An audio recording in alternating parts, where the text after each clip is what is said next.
Hey everybody, welcome back to Terminus, the warframe of extreme metal podcasts. I am the death metal guy, aka so happy to be doing this with my best friend again. And I am the black metal guy, aka screaming for vengeance covered by Creator. That's pretty promising. Well, speaking of promising, how about that episode 81.5, death metal guy? I'm not sure what you're... Hyper Shaman told me everything. To be fair, I had been trying to raise you on the orb for several days. I didn't know where you were. I was forestalled by necromancers. He did say they've that. been dealt with. Well, I'm glad to have you back, and I think that what we need to concentrate on is the important thing. Is that you're... I think what we need to concentrate on is a campaign promise included in the last episode. Well, where we... I want you all to hold me to this. If the next episode of Terminus is austere, esoteric black metal about a mystic dream of ages once past, but perhaps returning in the future, I'll get my dick caught in a roll-up car window. And you know what? A lot of feelings at the time.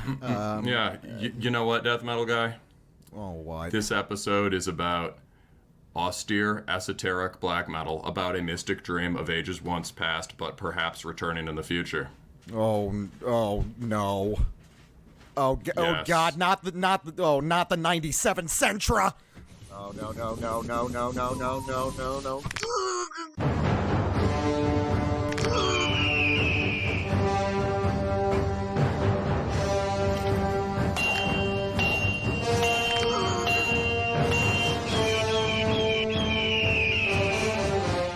All right, and we are back after a 12-hour break for the death metal guy to go to the emergency room. How you feeling, bud? There's still blood when I pee. And let that be a lesson to you.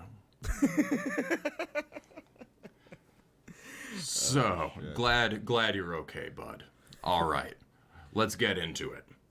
This is, so we are leading off today's sort of, austere, glowering black metal special with Stelae by Perkwunos, an independent release from Iceland that will be forthcoming on tape from England's Rat King Records. This is the same guy who brought us Nidstong a while back. You remember that? Oh yeah, that was the Icelandic sort of Iljarn worship stuff, right? Yeah, exactly. And he's got this other project, Akthganaha or something, that's like his kind of, Senior Valon meets LLN kind of thing. Okay. So this is his Hate Forest thing. Looking at the cover, yeah, you can definitely tell the whole vibe. Yeah, he's gone. So this one is sort of, He's not a Slav, so this is dealing with the elements of Hate Forest that deal most directly with ancient Indo-European origins. Certainly the new record has that, and also some of the oldest stuff like Scythia. Mm-hmm.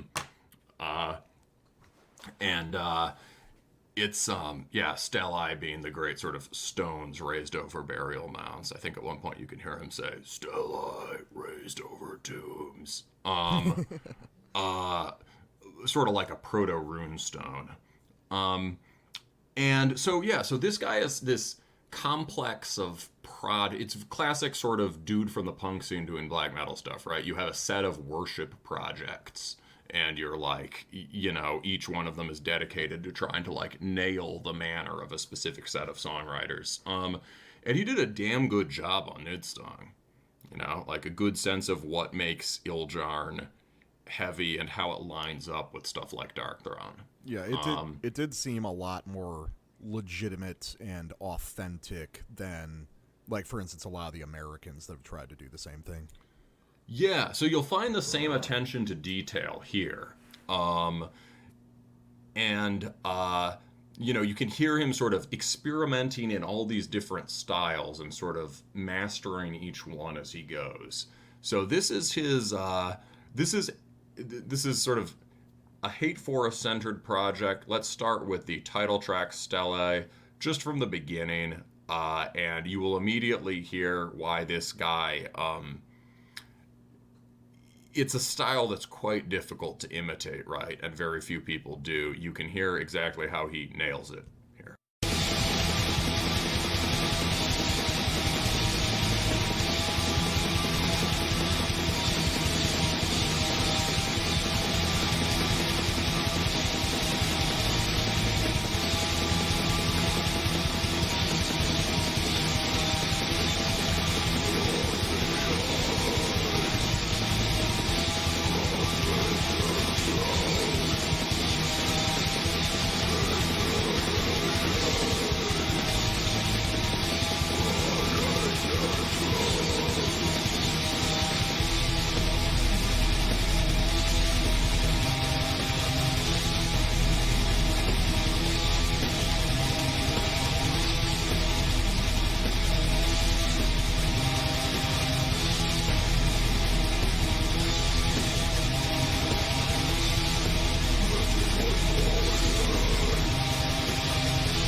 Sounds a lot like Hate Forest, right?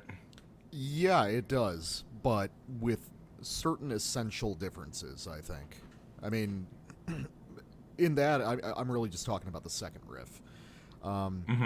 So, at this point, like, our contrasting feelings on Hate Forest are pretty known. Like, at this point, there's something that I really respect, but I'm not that into. And I've always felt like one of the kind of limiting factors, I say limiting, it's an intentional part of the construction, is just how deliberately primitive a lot of the riffing is. But I think this guy proves with the second riff there that you can use some of those, like, inherent Hate Forest ideas, put them in a more complex kind of rapping riff, and you get something with the same basic intent, but something that's just a lot more interesting to my ear. And also, it kind of reminds me of stuff like maybe Astrophase or Blood of Kingu there. You know, some of the slightly off-center Slavic stuff from the 2000s. Yeah, okay, so you're picking up on something really good. First, in that big riff, there actually are riffs like that on Hate Forest records that, you know, but, like, they're not in, you know, it's in that one, well, I think you should go back to the most ancient ones, because when I played that for you the other day, you were like, this track rules. Like, yeah. Right? And so there are riffs like that. I don't know if they have quite such rapid sort of, trilling, but yeah, there are big sinuous riffs where you can hear the Slavic folk thing and also the bolt thrower thing. Yeah. Well, there's also, Hate Forest also has that deliberately, like, flattened, cloudy production, so it's entirely possible that's happening on stuff that I've heard. I just wasn't able to pick it out. I was actually going to call attention to that. So yeah, another place where you would get riffs that have that more sort of sinuous feeling would be on the newest Hate Forest record from last year. You got riffs kind of like that. Yeah, there was some of that. Yeah. And that's in part because the production is clearer on the new one, right? One thing that sets this apart is obviously the production is it's much more clearly produced than the classic Hate Forest stuff, which is it can be a limitation in some ways, which I'll get into, but like as an admirer of that kind of style, as a listener, it's great to hear how these riffs sound stripped away from some of the fuzz. And it also gives you insight into just how much, yeah, that kind of detail. He's listened really carefully to the detail under the fuzz in the old ones, right? Yeah. And sort of reconstructed how that works. And you have to listen to it a lot to start making out those details. Even on, a good example of that here is on the first riff, when he's just doing the things that sound kind of like holding a chord. There are shifts in the bass tones, which are part of what make Hate Forest riffs so powerful, right? And there are and on it's an A-B riff, and on the B, you might think he's actually just holding some dissonant intervals towards the top of his chord. He's actually doing a version of the pulsing da-da-da-da-da-da thing before he drops into the big riff. And so there's like this little kind of flourish within the chord that is exactly the kind of like active, very active driving guitar playing you get from Sanko that is one of the sort of things in the power and mystery in Hate Forest is that so much of that is happening and all you can do is register it kind of as an impulse. It's hard to make out the details. Yeah, I get that. Mm-hmm. Yeah, so yeah, and also just the way he writes that second riff, it's just note perfect, right? The obvious way of writing that riff would be da da da da da da da da da da, which would be fine, but you know he goes da da da da da da da da da da da da da. He makes it. He drops. He has the riff drop, the big part of the riff drop down. Makes it a little more savage. Anyway. Let's talk now. So you mentioned links to stuff like Astrophase and Blood of Kingu. Yeah. I was actually just listening to a lot of Astrophase yesterday, and they do have some really good sort of trilling, folky riffs that are a bit like that. But he especially said, I think Astrophase was... Can't remember if he mentioned Astrophase. I talked with him about it on Instagram, but if he mentioned Astrophase, but certainly he was listening to a lot of Blood of Kingu and Druid, and BBH stuff, especially Volknut, which is this kind of post-BBH thing, right? Which we did a bonus episode. Yeah, I was about to say, which we covered on a bonus episode. Yeah, so although it started as a worship project, it fleshed out pretty quickly, and you get a little more range in the guitar playing. I think you'll really like this track, where you get a kind of Volknut style, just maxed out epic BBH type riff with some of the Hate Forest isms in it. So this is God of Rage.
So when we were listening, you said one of those really stood out. Was it 1, 2, or 3? We got 3 there. It was the third one. Well, you got kind of a 3A and a 3B, and it was the 3A that got me.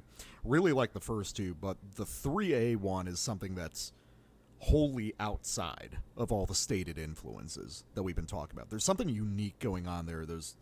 You can tell that it's an extension of Slavic ideas, but those little like chiming upstroked arpeggios, that little ding ding ding thrown across this like very gray, very morose kind of chord structure, that's really interesting. That's super cool. And then I really like, I thought after we heard the 3A that it was going to be, he was just going to bounce back into the main riff again. But no, he goes into the 3B variation, adds more vocals, turns it into a real full verse, and then we kick back to the origin. It's just really smart songwriting. Like, this is pretty straightforward stuff, but there's an elegance to it, and I really appreciate the subtleties here. I thought he did the we got at least one of those more gnarly Hate Forest riffs there, the one in the middle, right? The riff 2, right? You did a really good job on that. And then, it's like the main riff kind of works as the hook, right? When it drops back in, it's like, da, da, da, da, da. That's the memorable one. But I agree, that riff 3 is really good. Thanks for calling my attention to that. Again, about the guitar play and stuff, it actually is just, I listen to this stuff obsessively. So, like, in Druid or in the latest, in the Windswept records, or, some of the latest Hate Forest stuff, you get Senko doing kind of little, playing little melodies with the tops of the chords like that. And feathering upper strings, and, like, that's kind of, that's not a new technique. But I think what you're getting at is that it doesn't. You're right that just the feel of that riff is slightly different, and I would say it feels a little more like Norwegian black metal or Swedish. Yeah, I'd agree. Like, it feels so. This guy really likes Gorgoroth. We've bonded over that. He likes Gorgoroth as much as you or me. And it's kind of like a Gorgoroth riff, isn't it? Yeah, it's kind of like some of that weird chiming stuff you get off like Maniskig and Slave off of Pentagram. Yeah, and it might be, and some of the way of these kind of that particular, it can have the kind of close interval dissonant minor thing that you do get. Hate Forest as a version of that, but this version sounds a little bit more like the kind of inverted cathedral vibe from Under the Sign of Hell or whatever. Or those earlier Gorgoroth things. So there's some of that. And, it might be good. So here's then the next thing. It's like, obviously this is a more than accomplished debut in this sort of vocabulary. And the question is, like, what are the sort of things that are... What are the limitations, and what are the things that are really distinctive about this thing that should get brought out? So maybe we could agree that those kinds of, that, like, things like that riff should get done, more of that.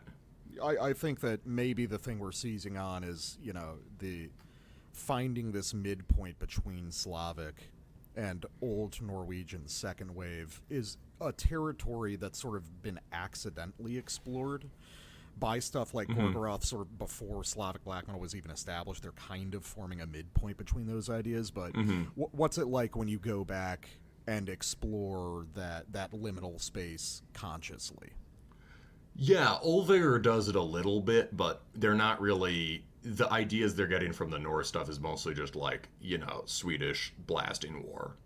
I think that's a good idea. I think it's also a good way of just, how do you do this project in a way that's true to you, right? This guy is, I think he's German and he lives in Iceland, right? So how can you make it a little more Germanic feeling or too Nordic feeling, right? You could do that by making it sound more like Norwegian black metal, right? The other stuff, so other stuff maybe, develop influence from all those other Slavic bands. There's a question of like whether, two questions about sort of influences or sound quality. So one thing I told him when we were talking was that like I hoped that at some point he would, now that he's like used I feel like the best way to do these kinds of highly focused projects is to use them to build technology for writing songs. Yeah, I Right? get what you mean. Yeah, it's like you do them, you put them out as a band, great. People tell you it's cool. It has an intrinsic interest for aficionados of the style, right? And it encourages you to do this. And then like, okay, when are you gonna either start your own thing that integrates all three of these things, the French, the Slavic, the Iljarn, or this is the most developed of them and sort of the most has the most developed melodies and textures. It's got a lot of influences in it. Maybe this is the baby. Do you think this is like a project? Do you think you've got a foundation here that someone could build out from into like a personal thing? I mean, I think you do. I mean, well, you know, it's kind of up in the air. You can theoretically do that with anything. You know, if you take enough time and you work on it enough. But what immediately strikes me, you know, I haven't heard his third project, but I've heard this and the Neathstong, and this is obviously grabs me more than the Neathstong does. Sure. I think it's really just a matter of, you know, I've done this plenty of times myself. You know, you start a project, it starts as a worship project because you can't get something out of your head, and then naturally you can't do it exactly the same way. But what the difference between, you know, just kind of a non-starter project where you put out a couple demos versus something that endures is seizing on those differences and not saying that that's a failure because you didn't replicate the original well enough, but to seize on those differences because that's where the heart of the sound is. Yeah, well said. So draw out the original core of it, and I think also another question would be about sound quality. So this is like a sort of open thing. So the right, like the other best band that has really attempted to get inside the Hate Forest style is Death Fortress. And one thing Perkwunos has in common with Death Forest is they both significantly cleaned up the sound. I think part of what makes Hate Forest unique is the sheer sonic extremity of it and the interest in sound quality.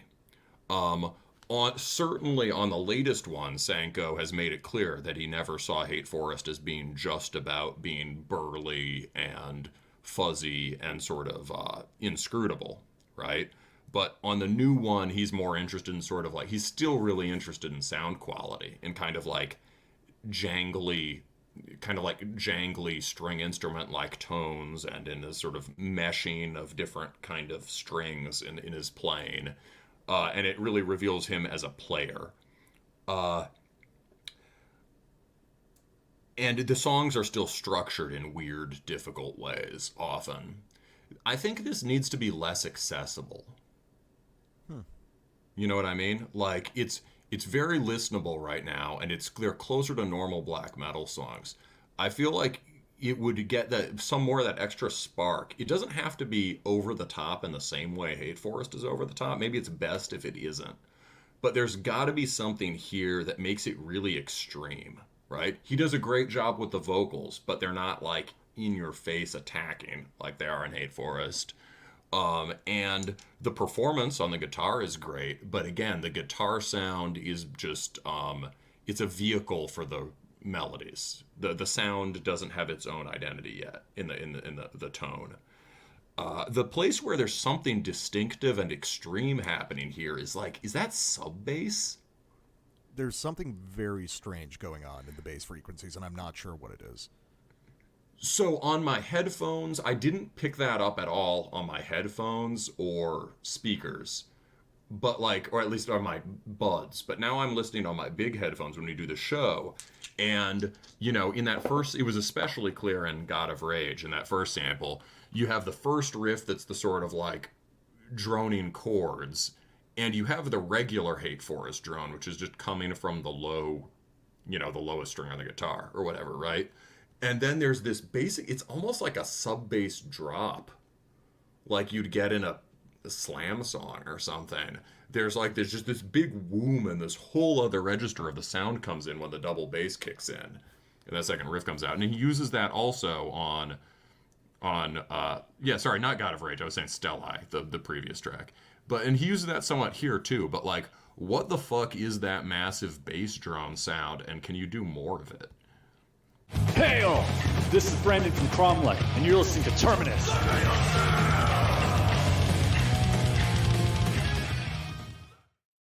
All right, and we are back with a new one from Norway. This is Soul Begravd by Syndexioi, an independent release on Bandcamp, although probably not for long. I'm sure someone wants to release this. So yes, you've immediately heard that the title, although the title of the record, right, is something like Buried Sun in Norwegian, the name of the band is in Ancient Greek. That is because the band is named after the Brotherhood of Mithras, a sort of a cult that was popular, especially in the Roman military, in the Roman Empire. So the latter days of Rome, especially from around 100 on, during the period of the very long decline of the Roman Empire, this sort of cult arose in the military. I assume if you've been around the extreme metal scene and just weird shit long enough, you've probably heard of Mithras before, right, death metal guy? I've heard the name a bunch of times. I've listened to the band Mithras a fair amount, but I'm not too familiar. Oh, yeah. Mithras is that sort of, like, techie, super melodic death metal. Yeah. Pretty weird, but actually cool stuff. Yeah, no, I remember being favorable to that. I think I even enjoyed On Strange Loops. But they were more death metal-y before that. Anyway, so what Mithras is this weird... Mithras is one of those figures who's at kind of a juncture of traditions. He's kind of... You could almost see him, like, linking Indo-European religion to the birth of Christianity. Mm-hmm. In the early Roman Church and Byzantine Church.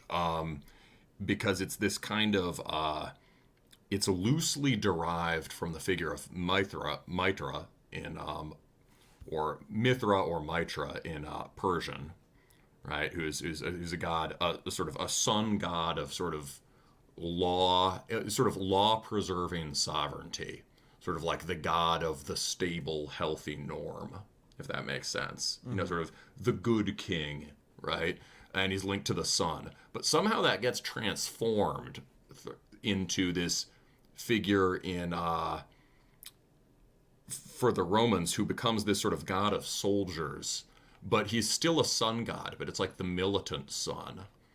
And all the rites are sort of bloody rites of sacrifice, centered around a myth where the sun god, right, who in a way is a male fertility god, right, always if you're the sun god or you're linked to that, kills a bull, which is another thing that is often linked to male fertility, right, but it's a more telluric kind of, just raw animal virility thing, right?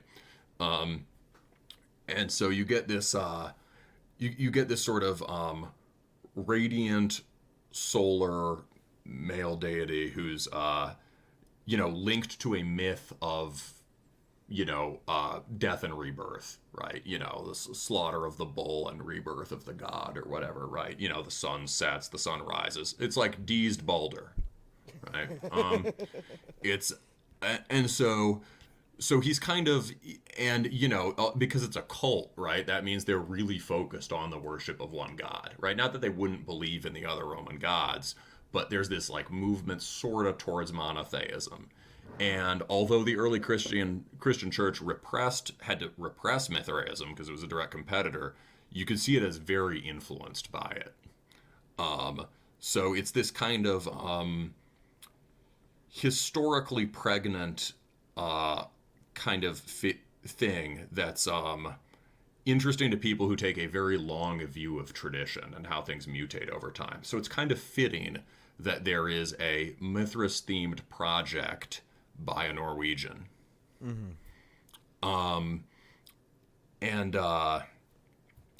yeah, so this gets at this record, although it's about a sun god. This is a pretty murky record, isn't it? Yeah. Well, it's the whole vibe of this is, we talk a lot on the show, and I'm sure we're going to get into this regarding both of these records.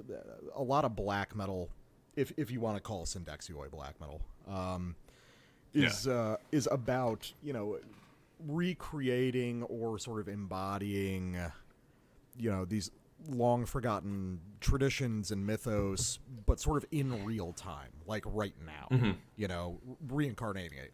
Here, like you said, it's a murky sounding tribute to a sun god. So this record, I feel, is about trying to sort of resurrect this idea or understanding the sort of temporal distance between then and now, which makes it kind of unusual for a black metal record, which is, the style is supposed to be immediate. It's supposed to be lively. Here it is kind of archaeological in a way.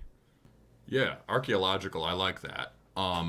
Yes, he's making whereas the normal thing is to refuse the premise that these, ancient heroic virtues and that the, religious ideas associated with them are, obsolete, right?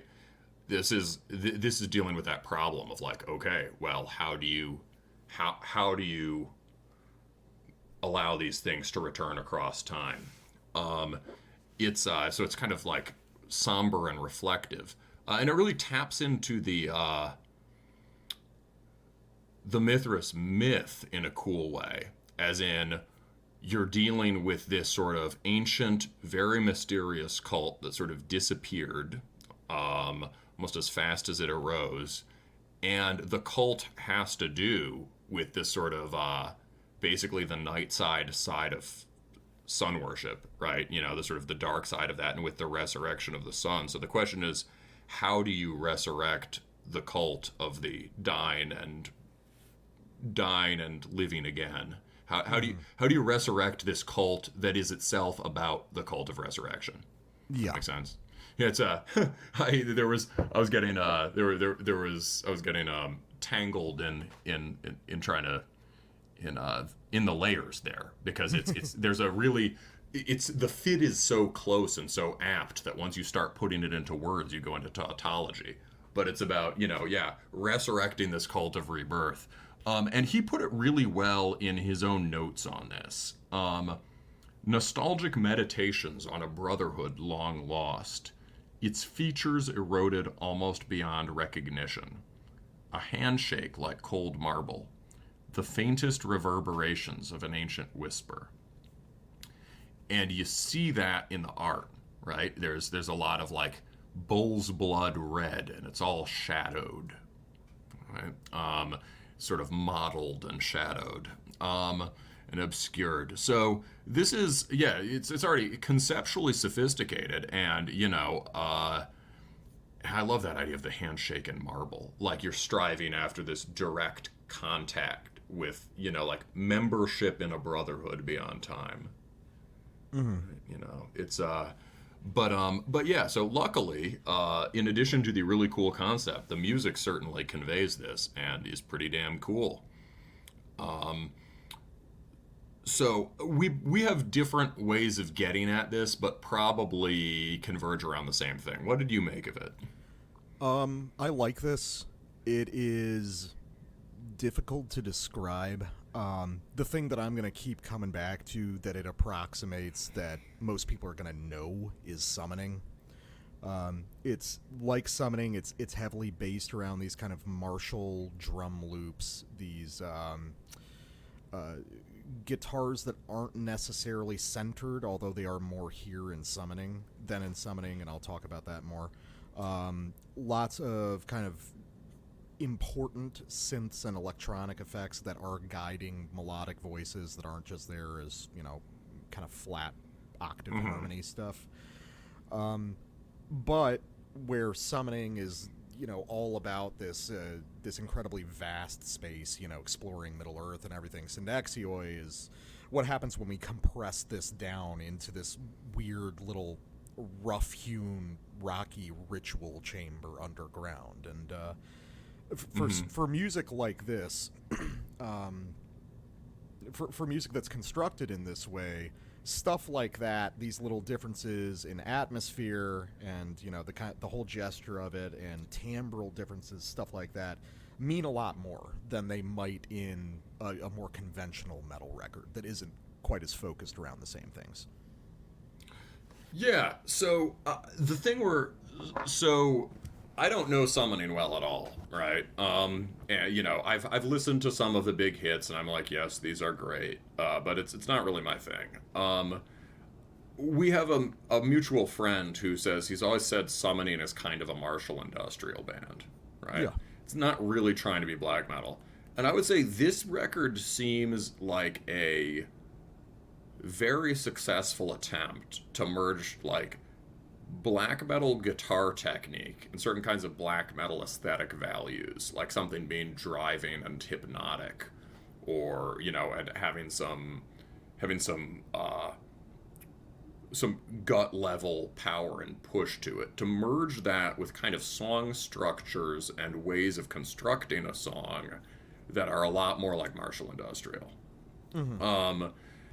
And, if I say, okay, it's like black metal and martial industrial, or you say it's like summoning, kind of getting at the same thing. Yeah, definitely. But, so this kind of, this sort of, this sort of sophisticated long view of tradition, right, was more common in the martial industrial and neo-folk scene before it sort of started percolating into black metal over the last maybe 10 years. Like 20 years ago, you wouldn't, the first black metal band, I don't know if they ever wrote anything about Mithras, but sort of directly tapping into that kind of solar energy is Spite Extreme Wing. Yeah. Right. Here, this band, so by this point, those concepts have kind of percolated in. But I feel like if in the 90s or early 2000s, if you were listening to sort of weird underground music about Mithras, it would have been martial industrial. And I feel like there's a single song that's kind of hiding out in the background of this whole record, which is Lord of Ages by Blood Axis. And this is a sort of, he does a lot of settings of like poems and things by other people. So this is his setting of a Rudyard Kipling poem from the perspective of ancient Roman soldiers, cultists of Mithras. It's a prayer. Right? So we're going to listen to the main part of Lord of Ages.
Man, a lot of that's good, but a lot of that just sounds like fucking carousel music, dude.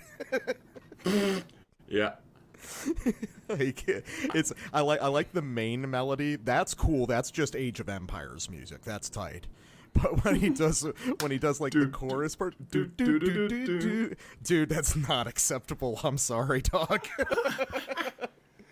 Well, I'm on the level of the neo-folk iceberg where that just makes sense to me. That's just cool and tough. That just exactly, yeah. That's like a he's pretty interested in like, sort of like actual folk music, although ways it comes through in his music are pretty weird. Some of his music just doesn't sound like music in a very bizarre way, but like some of it is actually steeped in like trad folk stuff. And so I think he's trying to do the thing that you might do in like a reel or whatever, where there's a key change and like it's not just like endlessly looping. It's kind of like things you'd hear in an Irish jig. Yeah, and there's also, like, to be fair, a lot of people forget that originary folk music tends to be a lot fucking dorkier than you might imagine. Like, there are just goofy ass parts that don't scan nowadays as they did, so it's probably very authentic. A lot of what happens in extreme music is sort of getting at these certain folk songs or certain parts of folk songs and drawing out and intensifying that. You're not gonna, exactly. You're not, they're like,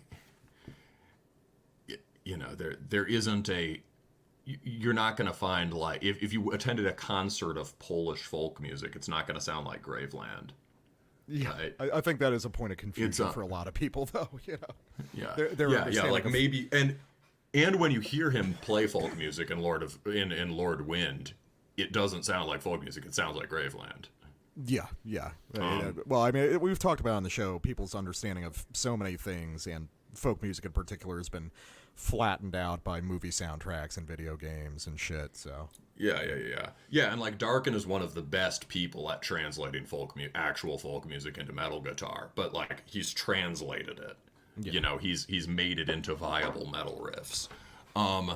So that's part of the thing. It's like, yeah, if you're doing this folk kind of stuff, it almost wouldn't really land in the same way if it were just if it were just the Stern Dorian scale thing looping. Mm-hmm. I think he's almost got to do the chord change thing there just to have a little bit of tension and drop back into the main thing. Yeah, something has to occur. Yeah. You should hear the 3-minute build up over a completely atonal guitar riff. Yeah, no, I don't. I think a lot of people don't get that part. We as much as I would like to talk about the politics of neofolk and Blood Axis and stuff, let's talk about Syndexioi. Let's listen to some of them for contrast. Fair enough. So I got a sample. So this is off the self-titled track Syndexioi. Mm-hmm. So this is going to be kind of getting at some of the stuff we've already talked about in the relation, at least from my perspective, of summoning to this music, but summoning played in a cave, like 20 feet underground. And let's listen to this, and then I want to talk about like the way summoning relates to stuff like Blood Axis, because I think you're totally right about, summoning could be a martial industrial band. And I'm almost certain that the summoning guys listen to that stuff, and probably a lot of those guys are listening to summoning. I think there's a lot of feedback going on between those guys. Mm-hmm. So let's listen to Syndexioi. Interesting fact, Michael Moynihan from Blood Axis is the dude who wrote Lords of Chaos. Oh, god damn it, he is, and I totally forgot that. Yeah, I know that Moynihan's like a huge black metal guy, but for some reason I forgot. It's been so long since I read the book. Okay, so Syndexioi.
So yeah, the anyone who's kind of like familiar with summoning, you're going to see the immediate comparison there. Just in the specific way this guy or guys, I guess this could be a full band. The way the drum loops are arranged, the very tom-heavy stuff, as well as the kind of the upbeat play on the cymbal. You know, the cymbal not being a punctuation point like on the one of a measure, but used as kind of an upbeat. It's almost like a gypsy thing in a way. But then what I really wanted to concentrate on is a lot of people have talked about the idea of summoning and music like it being in some ways closer to electronic music than it is to heavy metal. And I think there's ways to view it in which that's accurate. And I would say the same thing for Syndexioi.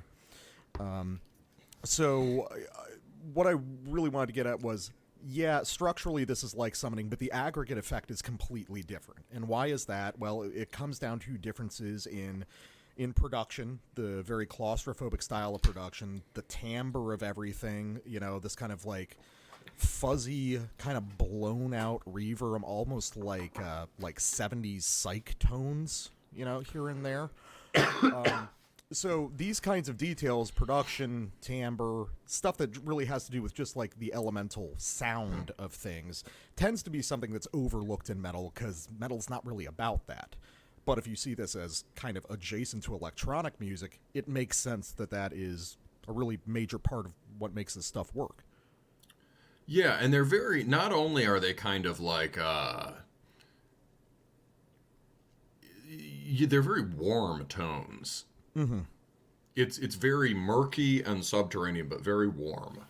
Yeah, you're close to the lava, you know? Yeah, something like that, exactly. But in a kind of heartwarming way, too. A good example of what you were saying, or a good example of how it's different from summoning, is just that really, really cool kind of chorus moment at the end of the sample, right? Yeah. Where there's the dropout and then he comes in, right?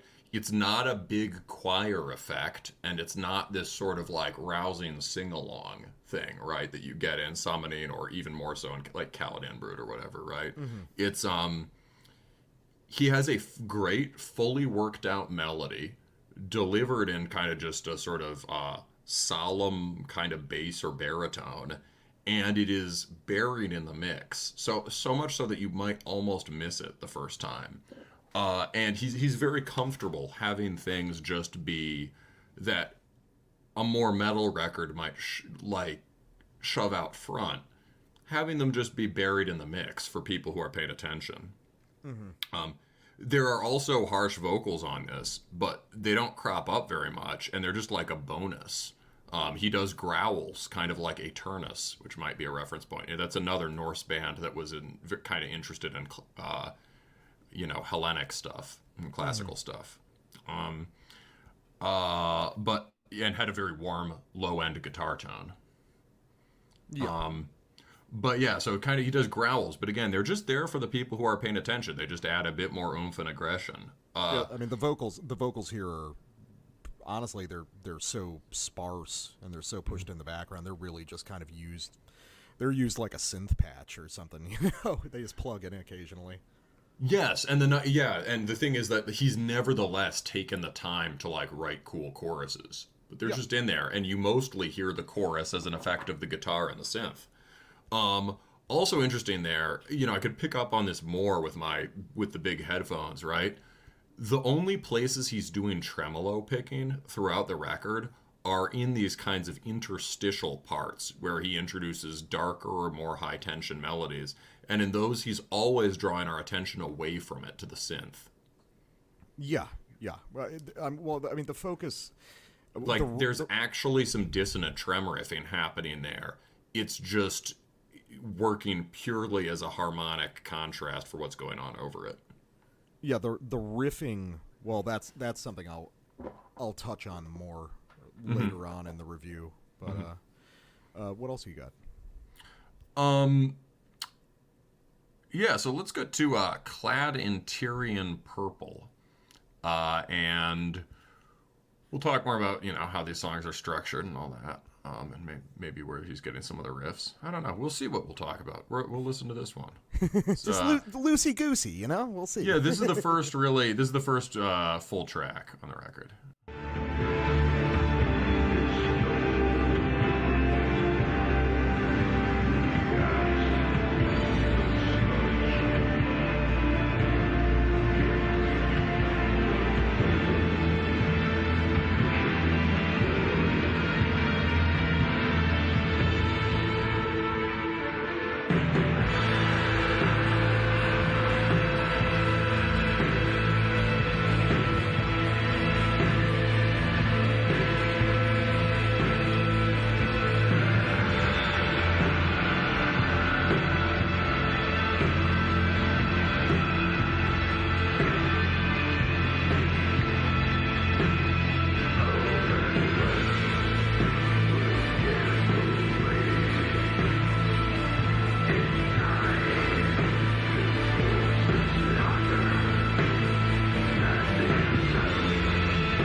Yeah, so the real signature thing that kind of structures a lot of the melodies on this record is the drums.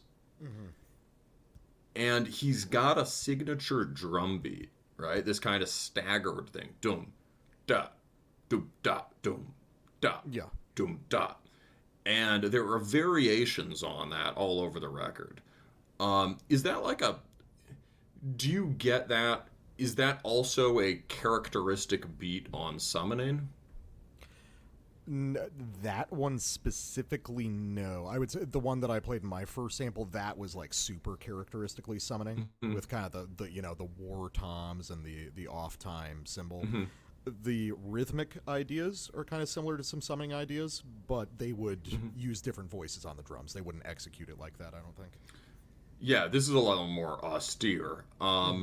But, yeah, so that whole sort of, adding these heavily syncopated beats in there sort of gives this a very different rhythmic characteristic from black metal and from metal in general. Yeah. It adds the step, right? It's not... I mean, some of the relevant... So, I mean, you could have martial industrial stuff that just literally has, like, tom rolls and marching beats, right? And you can have... And that is sort of a reference point here, right? You can have black metal stuff that is some of the closest references within black metal, right? Especially, like, Hades. Have a lot of just boom, dang, boom, dang, boom, dang. And if you wanted to do black metal martial industrial, you could just do that. But he's developed his own signature beat, which is always a sign of quality, right? Mm-hmm. And it's got this kind of... It's powerful, but it's got a different kind of power. It's more... it's sort of... There's this sort of dip in it at the second part of the beat, and it's more like a... It's less like a marching step than a dancing step. Or it's like a work cadence. It's like what do you mean? Oh, for like a sailing cadence. You know, you've got that rise of pressure, like as mm-hmm. you're raising a mast, and then as you get to the bottom of the pull on the rope, it kind of falls in, it snaps back down. Quick breath, rise back up. You know, that kind of thing. That's great. Yeah, you can really imagine it as a sea shanty. Yeah, you imagine that, like, you know, like in the Lord of Ages, right? Just sort of Roman soldiers swinging their picks in the sun. Yeah, or but like equally like an oar thing, you know. Yeah, but the nice thing about being a legionary was you didn't have to row. Well, you know, right?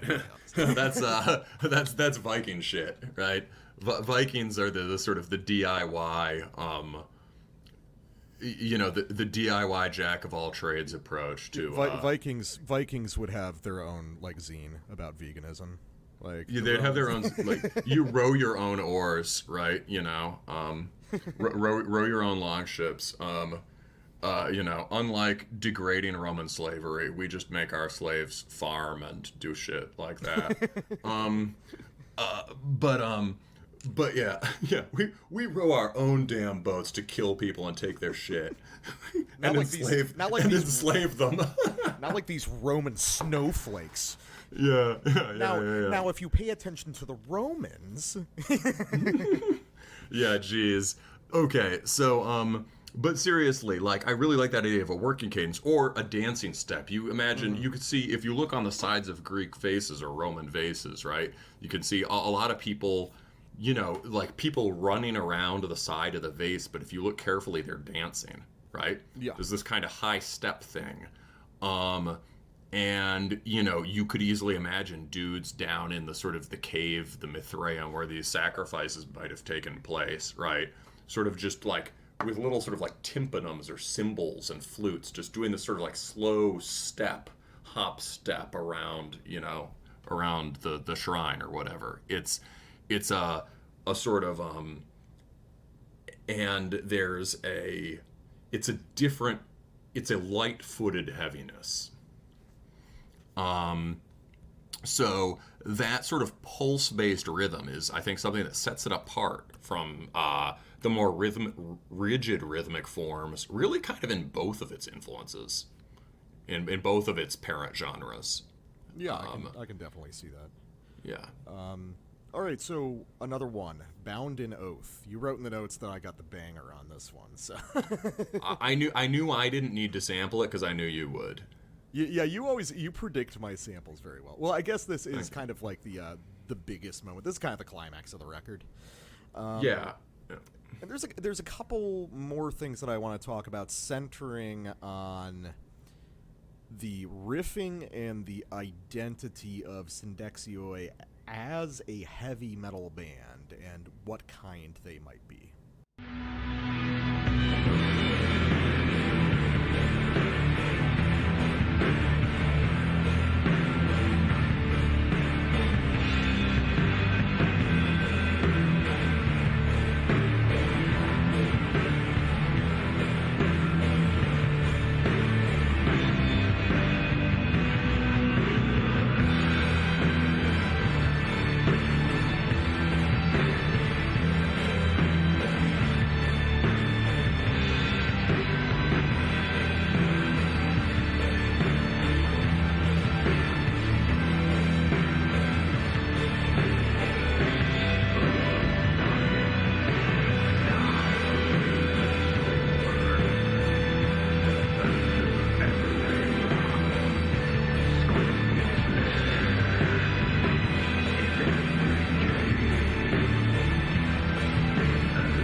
Oh man, I really did get the banger. Now I remember that one. Yeah. Yeah. So I think one of the big things to talk about is because another place that we scan this record kind of differently is that you see it as a sort of like beyond black metal thing, sort of, you know, the kind of thing we talked about in regards to stuff like Devil Groth, you know, these bands that are taking black metal technique and kind of advancing beyond it. And I can see how you could say that, but I think my interpretation is that it's really that Syndexioi is almost more of a heavy metal band at heart. More of a heavy metal band in the traditional sense than even Summoning is. Because so many of these songs, and I mean this section especially, are based around these very elemental power chord riffs that honestly, I don't think are too far off of Celtic Frost, if you really break it down. You know, the sheer kind of like workman-like quality of these things, simple but always kind of omnipresent melodies. Like you've got like an ancestral you've got an ancestral memory of these melodies, the same way you do listening to Celtic Frost, you know. And the way some of these songs focus on the heaviness of those guitars, rooting them, you know, as all this airy stuff and, you know, reverb-drenched cave ritual shit is dancing around it, there is this primal force of just barbaric heavy metal riffing in it. And I think that's really cool. And that's one of the big things that prevents this from, to me, slipping into, you know, purely atmospheric music, if that makes sense. Yeah, well, that's why I said beyond black metal, right? Not just like, you have to successfully keep the things that are cool, or at least some of the things that are cool about it. I guess I would see it in terms of going beyond black metal as going even further away from heavy metal. But like, I was trying to think about how we square this. It's like, I mean, in some sense, the classic black metal move is to go on both sides, move in both directions at once, away from true. what's being done, right? And black metal's idea of history is very much, right, you know, you sort of tap into the origin, and at the same time, it's precisely that tapping into the origin that separates you from everything going on now. And, you know, right, it's always, you know, you're tapping into the origin with like four dudes with electric guitars, right? Which in making this kind of searing, abrasive modernist music, right? So the idea that to get beyond black metal, you would go into its origins in sort of the roughest heavy metal, while also moving it towards drony electronic stuff, that maybe that's just exactly what he's doing. Like, you know, I agree with you that heavy metal isn't, you know, I guess we're noticing different things, right? I'm just trying to, I guess the reason I would say it's not really a heavy metal record is because I think a lot of the structural principles in these songs they're not written to deliver riffs. They're not written they're not written for a particular kind of aggression or for the kind of, they develop, but they do not develop like Rime of the Ancient Mariner, right? Yeah, of course. Most sort of extreme example of developmental song structure in heavy metal, right? But you're focusing in on an aspect of just how the riffs themselves are formed, and I think you're right. That is a heavy metal part. I would put it almost like they're not. The thing that's unique about them is that, yeah, they move a bit like Celtic Frost things. He's taken that kind of lurching, the heavy syncopation he's taken, and he's reframed it within his kind of like light-footed, leaping, head-tossing rhythms. But a lot of them are just like moving around up and down, just the dum dum dum dum dum dum dum, you know, just like your most powerful Dorian scale minor basic chords in a minor scale. Very epic sounding in a way that Celtic Frost isn't. But I hear what you mean, but I guess what I mean, maybe he's just revoicing those kinds of riffs in a way that's more modern black metal. I would also say connective tissue would probably be Carpathian Wolves Era Graveland. Yeah, that makes sense. Which has sort of heavy bashing power chords, but a lot of the ideas getting, with a lot of more sophisticated melodic ideas and drone stuff getting introduced. I mean, so, like, yeah, I think it would be worse. It would certainly be a lot worse if it didn't have these heavy metal parts. It anchors it in something with, you know, material to it. It's very easy for stuff like this to become just soundtrack music. Yeah, and I mean, a problem with a lot of Martial Industrial is it's kind of just evanescent. It's kind of not really there, right?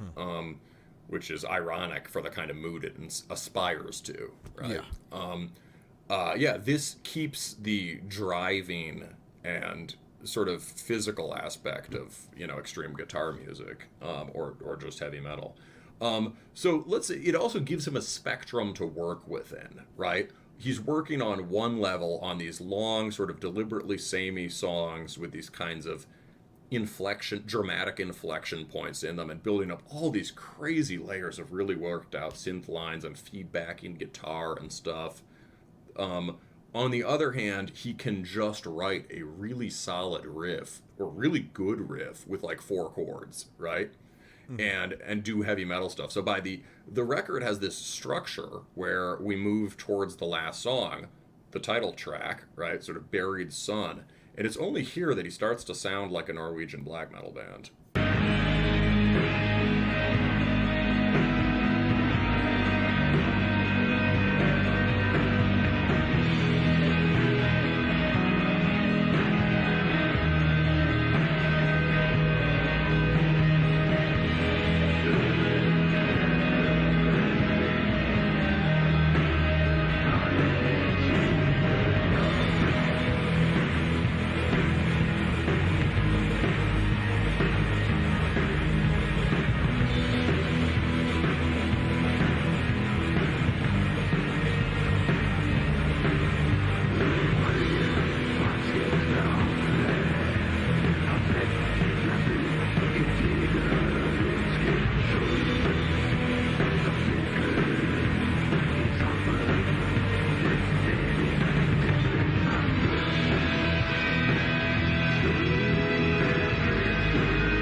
So, that has one of the most fleshed out, elaborate synth hooks in the entire record, right?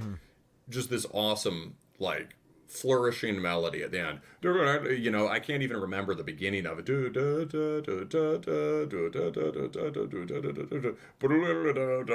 Something like that, right? And that's a very dramatic part, and it's memorable. But if you're a retard like me, you're just listening to the 2 power chord Hordanes Land riff and going, yeah.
right, we are back with our final record of the night. As the black metal guy was grabbing some food, he stumbled into me listening to Forest, which is very appropriate for the record we're going to cover.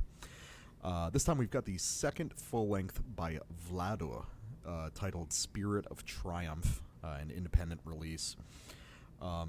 So I was listening to Forest to psych myself up for this record, which is probably the most distinct Forest worship we've ever had on the show. Like, it's very clearly designed to be a Blazebirth Hall worship record, and if anyone knows anything about me, that's perfectly acceptable in my world.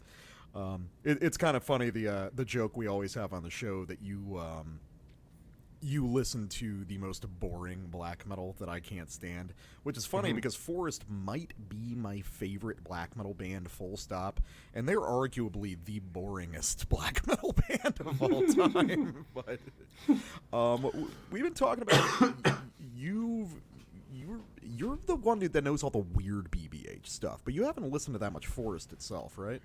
I think I've listened to more than I've thought. I've always I've never been that into the BBH stuff, but so it's like things I've heard.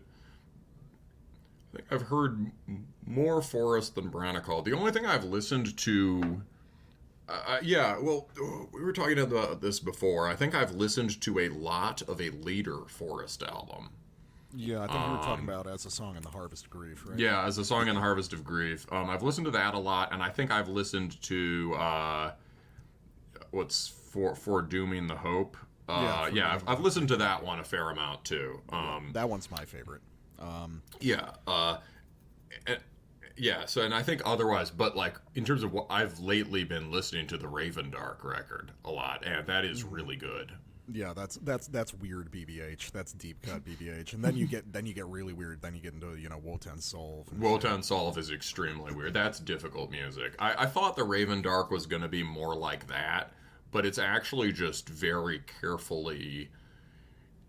It has the same impulse. You can tell that the same impulsive method of songwriting has been worked on, and it's very carefully composed. Yeah, you should really check out the Forest self-titled, the first one, which is I was re-listening the other day, and I was like, oh, this is what I wish Iljarn was, because it's still got that like gorked retarded quality, but the jangly riffs are, you can hear the outline of what they would later do, so there's enough of a melodic hook for it to all make sense to me, I guess.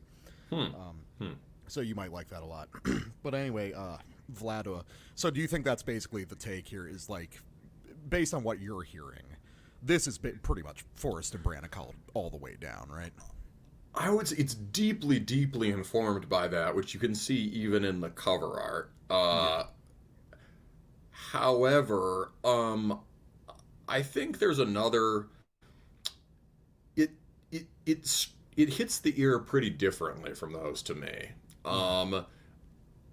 And part of that is it's much less a few different things. It's less focused on just big riffs. It's kind of understated in terms of the riffs. It has very everything about Blazebirth Hall is wild, right?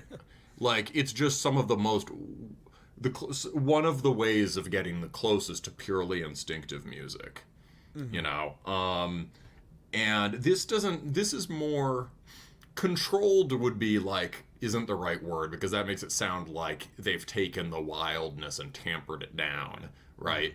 And that's not what's going on. It's just, the songs are more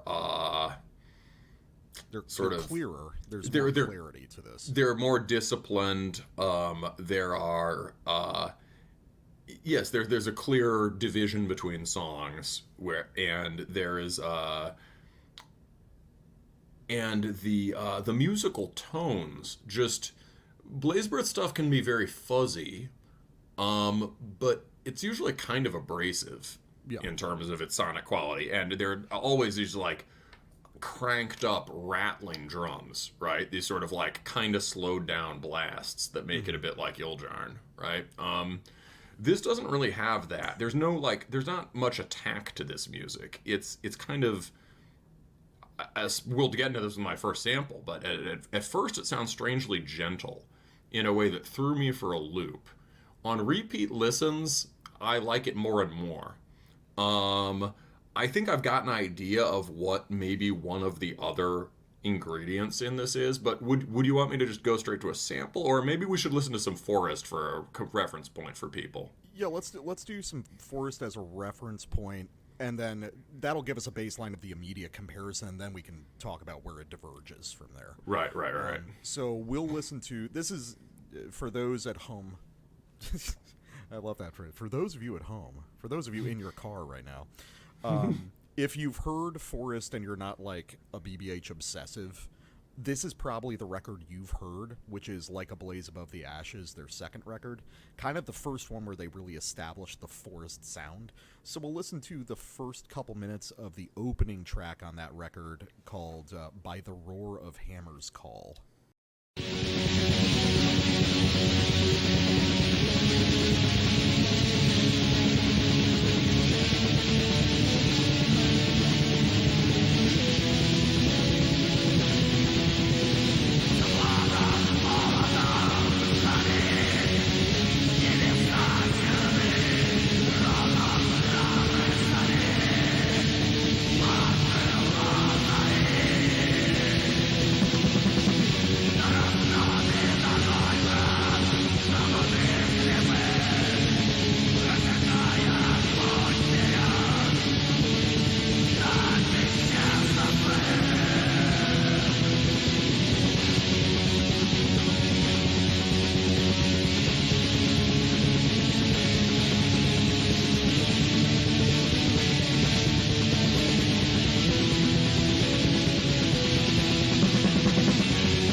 So it was we were talking while that was playing, and something that's really interesting about Forest is that on one hand it's super kind of clattering and noisy and fuzzy. On the other hand, they do just some of the biggest black metal riffs of all time, and it's hook laden music, but they just play those hooks over and over and over again, into infinity. It's like there's almost like a fun game you should play with like people just getting into black metal. It's like you should show them a Forest record, and then they go through their training over the course of a year, listening to more and more shit, and then you play it for them again at the end of the year, and it'll all make sense. It's like I like that. Listening to it now as people who've just been listening to this shit for so long. This is like, oh, dude, this is like, yeah, this is easy. Well, I was going to say, Lamb from Sanguine Eagle always sort of said Forest is entry-level Blazberthal. That's fair. It's like, yeah. he's sort of like, sort of dismissing it, which I don't think it's fair to dismiss it. I mean, I'm sure he liked Forest, but you got what it just wasn't, he was just like, yeah, okay, we all know Forest, like, let's talk about Raven Dark, or whatever, right? Forest and Branacult are definitely the ones that, honestly, I think that they're almost more accessible because they're like almost less black metal than, Raven Dark or, Wotan Solv and stuff like that. It's like, I was talking about this on the Discord, the idea that I feel like Forest and Brand are as far as you can go into that kind of hypnotic, repetitive, ambient black metal direction before you start hitting stuff like Devilgroth, which is just outside the frame of reference completely. Yeah, but it has the huge riffs, and like with Forest, so that gives it makes it less. I mean, God, to a normal person, Forest is steeped in mystique, right? But if you're deeply invested in Blazebirth obscurity and mystique, right, you can see why, okay, Forest is not, you're going to go to the even stranger stuff. But, like, that kind of, the fact that it's anchored around these, forthright, noble, and really kind of just, like, they're pretty. I hesitate to say well thought out, because a lot of them clearly come directly from the gut, but he's played different versions of them thousands of times to get the right one. Yeah. And they sort of unfold. Like that one, you could hear it unfolding over the course of this ascending chord progression, right? It really develops and talks each new little lick within the whole melody sort of builds on the last one. It's, that kind of... That agglutinative, long melody stuff that we're always talking about on the show. Yeah, having it not be... having it, Forest's strength in a way, right, is its directness. Mm-hmm. Right? Even though it also has this hypnotic and intensely atmospheric thing, and even though the production can be a steep barrier to entry, it is, it has some of the forthright kind of manly melody that you would get more in the Ukrainian bands that do more aggressive stuff.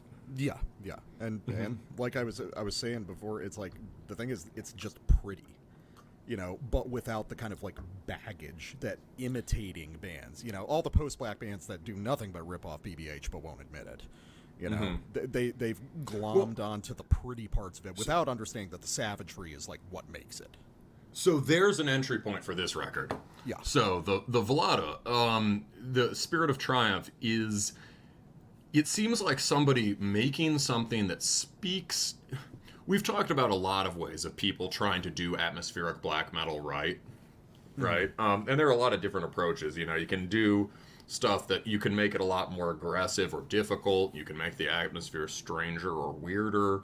You can just include way more worked out. You can basically play Atmo Black, but with way more worked out and sort of historically grounded guitar work, right?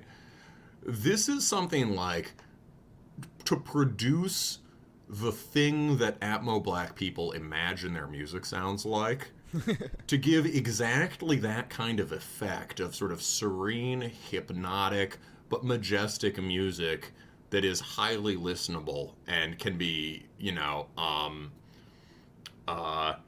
that doesn't, there won't be anything about it that jumps out at you and disrupts your trance, right? Yeah. And the goal seems to be to do that entirely within the frame of raw Slavonic heathen black metal, right? And that's pretty cool.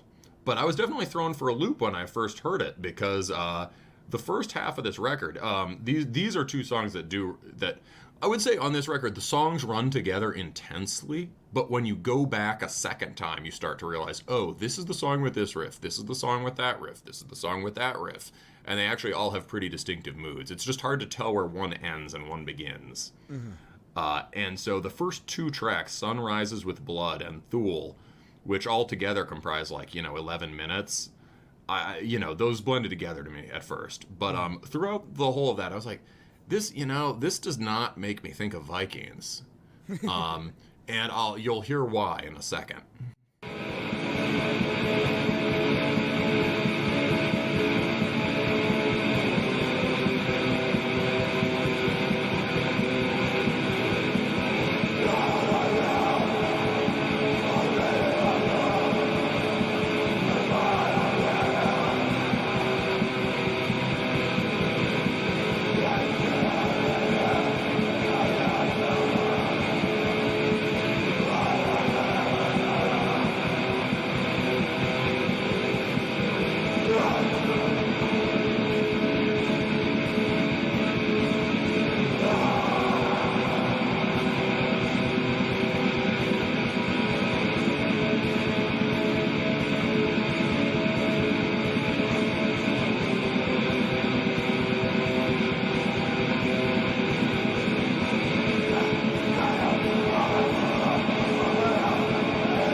mood-wise, when I first heard that sounds like pastoral music, sort of, sitting on the blankets with some of the boys and some fair maidens, and maybe some fauns and nymphs dancing around with pipes and stuff, and you're enjoying some wine and watching the sunset. It did not strike me. It seemed incongruous with the kind of record that this advertised itself as visually, right? Which is like, here is a glacially cold representation of noble Rus Vikings going down the Volga to fuck shit up, right? Yeah. But like, and because it's really not very riffy, I was right. We're basically just dealing with two alternating chord textures. That entire sample, it just all oscillates between two chords. Mm-hmm. So I was like, okay, what is this? This is sort of like, I assumed it was this kind of the stuff that is too, the newer stuff that's too mellifluous for me, right? I could hear the relationship to the most atmospheric or sweet parts of the BBH stuff, but like, it's like, nah. But as I listen more, I'm like, okay, I sort of, the music goes places over the course of the record, which we'll get to. Mm-hmm. But also, as I listen more, I'm just like, that atmosphere there's done really, really well. Mm-hmm. And it's, one thing that's remarkable about it is the use of overtones. Yeah. So if you're just focused on the chords, or, God's forbid, just the root notes, like a plebeian, right? if you're just focused on that, you're gonna miss the real action there, which is in the overtones. Yeah. There's a lot of crazy stuff on this record. And it's one of those cases where it's hard to tell if some of these are like adjustments on high parts of chords, or if they're just kind of ghost harmonies emerging from all the reverb crashing into itself. But yeah, that's a big part of this whole record. I think perhaps both, but yeah, so an interesting thing, right, is like, one thing that's really cool about the Blazebird bands is because of the wild approach to recording, you get all sorts of feedback and drone effects from overtones and stuff. And that was deliberate on their part. And it helps make the sound so shamanic, right? But they weren't like, the songwriting was directed around those big riffs, right? It's riff delivery, and if the overtone comes out in the course of it, good, this band seems interested in like playing overtones. Like, I would almost say in a riff like that, but really throughout the record, I would almost say like the lead guitar part is the sine waves. You're just listening to sine waves. You are listening to kind of like undulating tone, like almost like a Doppler effect thing in the background. Yeah. And he manipulates it, like when he digs in. You heard the Isatai guy sort of also playing an overtone on a couple really cool riffs. Mm-hmm. But like here, it's integrated into the method throughout. And like when he switches between those chords, there's a little rhythmic change up, and he recenters his pick, and he pulses out the new one, and you start to hear how these tones are, as you say, the reverb is so much that they start interfering with each other in this specific way to make new shapes. And he's using the picking rhythm to change the wobble of them. And it's almost like, this is a very beyond black metal kind of thing, in that, like, it's using the guitar as a textural instrument, making us listen to new things. It's almost like it's a different version, and maybe almost a more intensified and deliberate version. The general Blazebird feel, right, is this kind of like listening to the elements rage, right? Mm-hmm. Yep. Here, you're like literally listening to waves, like elemental, not just wave, maybe in the wind too, or you're listening to like elemental waveforms in nature. And even in the places where throughout this record that present a bit more riffy or dramatic stuff, that's going on. It's really sophisticated. On this particular song, one reason I immediately thought pastoral was the overtone sounds like a fucking flute. Yeah.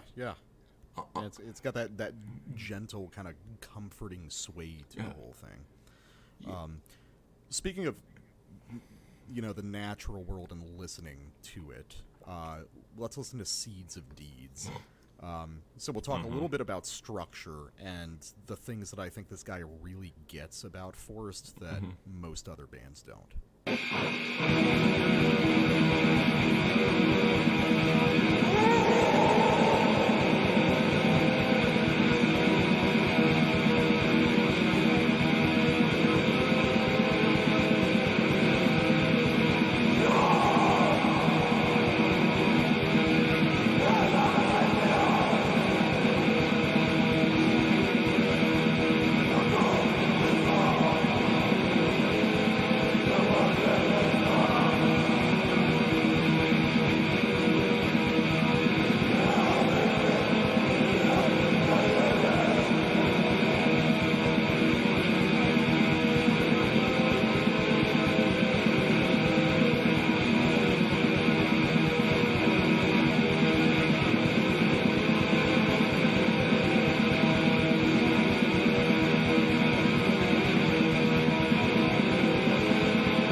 So there's a lot to talk about there. A lot happens in those handful of riffs.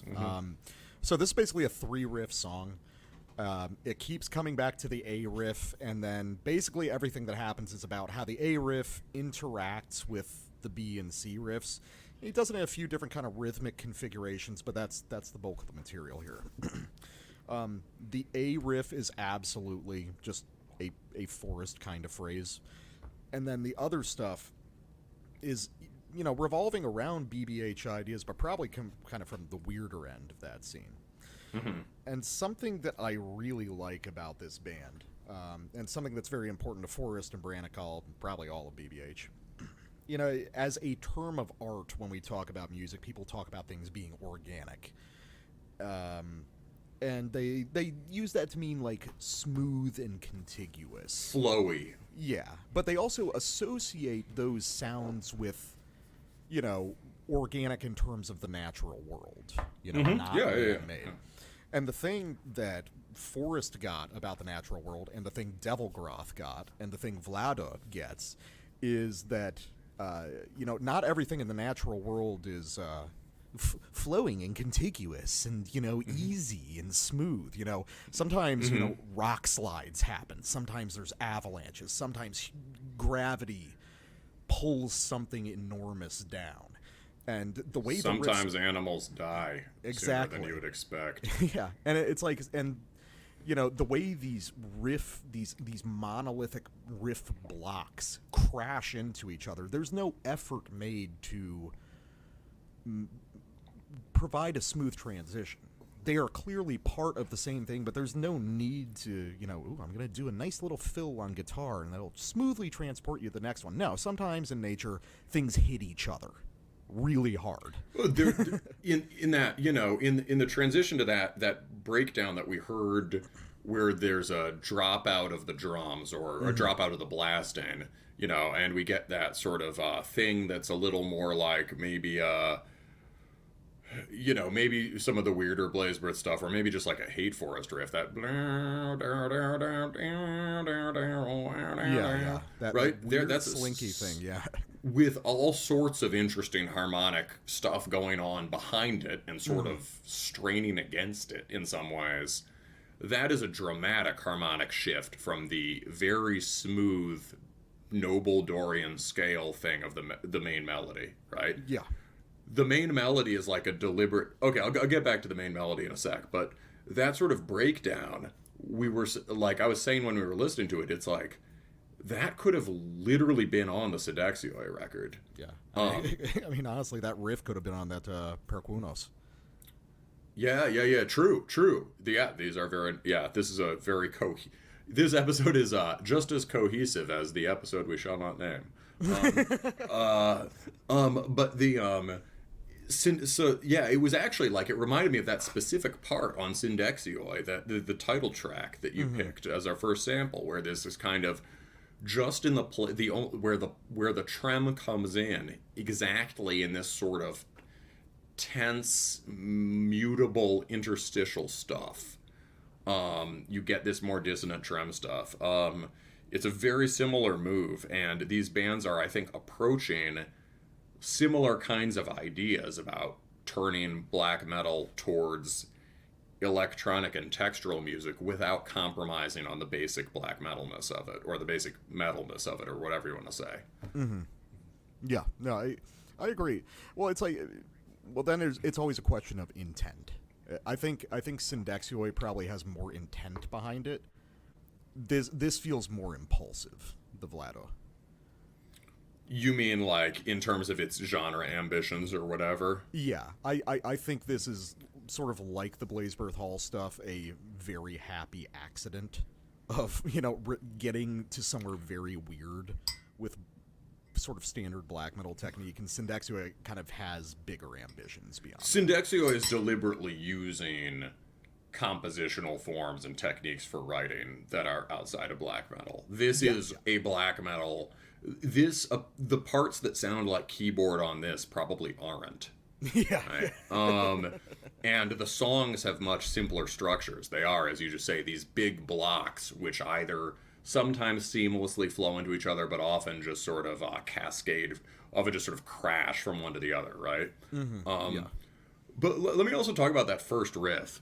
Like, that to me is like the big riff of the record, but it's so understated. Like, it works in exactly the way that the By the Roar of Hammer's Call riff works, right? It's a set of short micro riff phrases that all in themselves might work as sort of just rhythm riffs over the part where someone is screaming in a normal, more aggressive BM song. But it sort of layers them, and there's like, you know, three of them. I think I can remember it now. It's just da da da da da da da da da da da da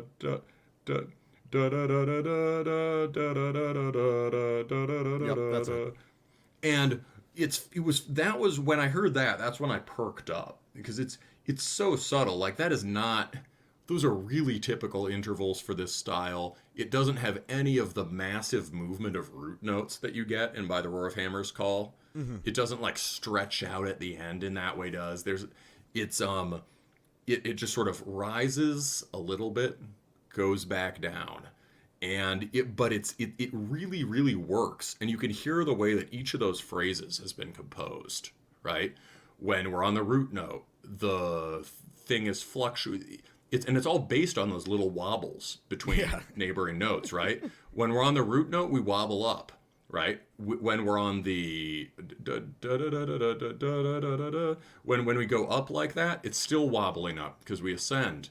When it turns back down, the wobbles go down, and then at the end it just drops to the root. But if you're listening to the whole blend of the music with all those overtones over it and those other notes being played by the rhythm guitar, you'll actually hear it as if it's rising. That's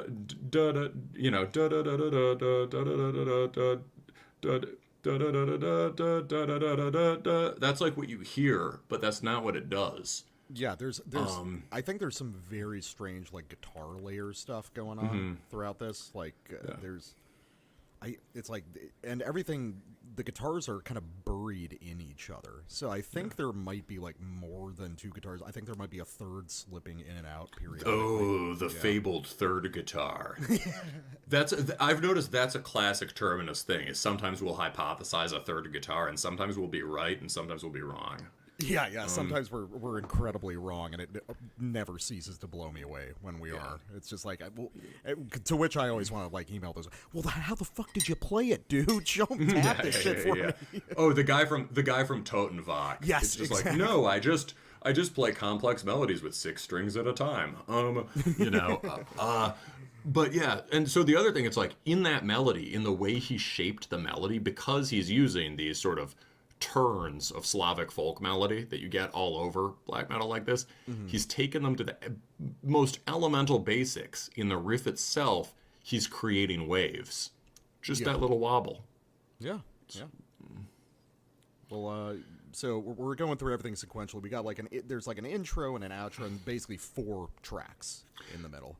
Okay, so this is where I'll get to the more sort of overall stuff. Because, I mean, Spirit of Triumph is just like, it has another sick riff. And I don't think there's anything particularly special about it structurally. It's a 2 riff. Yours was 3 riff. This is 2 riffs. It's a little shorter. It's 2 riffs. And one of them is another one of the standout riffs on this. But in the context of a record so minimalist, it's just a 4-chord DSBM riff. But it allows us, I'll play the sample, and then we'll talk a little bit more about the way this record is structured. Oh, yeah.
Throw down.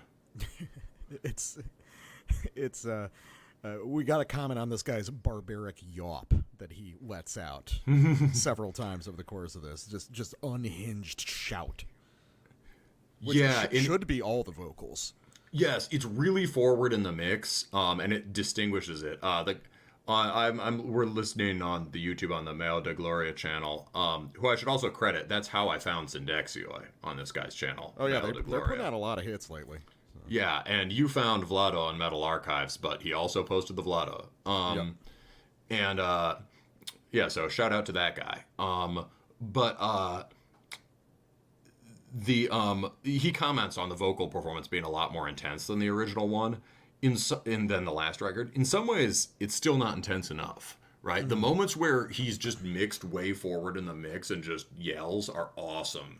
I understand why you can't do that all the time, because the music is supposed to be hypnotic, but and it is supposed to be thoroughly atmospheric. Like, you could go to sleep with it to this record, right? But to bring some more charisma somehow into the vocals on the bulk of the record would be good. This track, though, is the only place where he really digs in to vocals. This is Spirit of Triumph, title track. It's the most aggressive one, I think. And here, you could hear the vocal performance throughout that whole thing was really cool. It was rhythmically punctuated. It was authentically wrathful.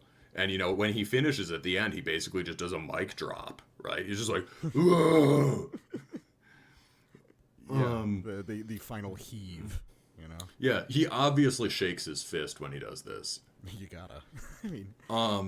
But so structurally, because you came up with some ideas about how this whole thing is structured that I think you're probably correct about, that I totally missed when I first brought this on. Oh, well, cool. So this also connects with the Syndexioi really well, because like that, it's dealing with engaging with the ancient past while sort of reckoning with that historical distance. And it can be this posture of like sort of melancholy that's just kind of weak and all too modern for certain bands that do that have this kind of like, you can have an acute consciousness of the distance between past and present in a way that, and be obsessed with the past, but is this thing that's vanished and we're constantly mourning and blah, blah, blah. That can be like really weak, right? Like Syndexioi, this band does it in a way that is strong and related to the idea of how do we, if Syndexioi is sort of like, how do we access or resurrect the spirit of this ancient cult of Mithras today, right? And it has something to do with this direct contact with the god and the handshake of the brotherhood. This record is about how do we sustain the spirit of ancient days through storytelling. Yeah, I was about to say exactly that, which kind of makes the whole pastoral thing on Thule make sense, because it's not the sound of these events happening, it's the sound of telling the story of them happening. Exactly. And, I will say today I was walking around at, 20 degrees Fahrenheit, bright sun, blue sky and clouds in a significant amount of snow, listening to this record, listening to Thule, and, it made a lot of sense there. It's like, okay, snow gleaming off, sun gleaming off the icebergs, right? But yeah, so yeah, let's talk about that then. So it starts, right? We start with Sun Rises with Blood. And it's more blissful, but it has forecast some of the more martial parts, like Spirit of Triumph.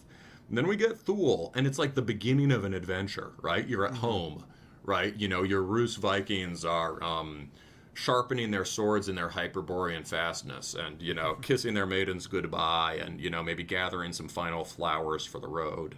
And then we get to Seeds of Deeds, right? Which is the longest track on the record. Yeah, that's the journey. That's the preparation. The journey, the initial skirmishes, the exchange of javelins with guys on the shore. Yeah. There's a really good Amon Amarth song about that, honestly. But that's another thing. But and you have to that more intense riff, right? We get to this one and it's battle, right? Triumphant, glorious battle, with exultant shouting and stuff and the clashing of swords, as it were. And then 5 is To Those Who Fell in the Last Battle. And that is your next sample, right? Yeah. Well, we'll just listen to that real quick, and then we'll finish out the sequence.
yeah, so, and there you go. You know, that's the conclusion to those who fell in the last battle. You've got you got the mournful qualities, kind of an echoing of the theme in Thule, that sort of big, just 2-chord block theme, along with, you know, plenty of triumphant stuff, because obviously the entire interpretation of falling in battle for these guys is radically different from how we see it now. And then I just love when that fucking gorked Branacald lead comes in at the end. Like, and then it's such a strange choice of interval that he switches to after that. It's fascinating. Yeah, and then of course we conclude with the outro outcome. It is obviously designed to be listened to from front to back. It is one complete story, and I don't know how I missed it, man. I think you're spot on about that. Oh yeah, that chord progression, the monolithic, returning to the monolithic chord progression thing, but this time instead of like 2, it's 4, and it's got a half step in there. It's got one of those. We were talking you know, we've talked a few times during the samples about how there are all sorts of harsher, sterner, more dissonant intervals hidden in all sorts of parts of this record, right? Yeah. This one goes. Lots of weird chromatic things creeping around in the background. Yeah, if you just root note the riff, this one, it's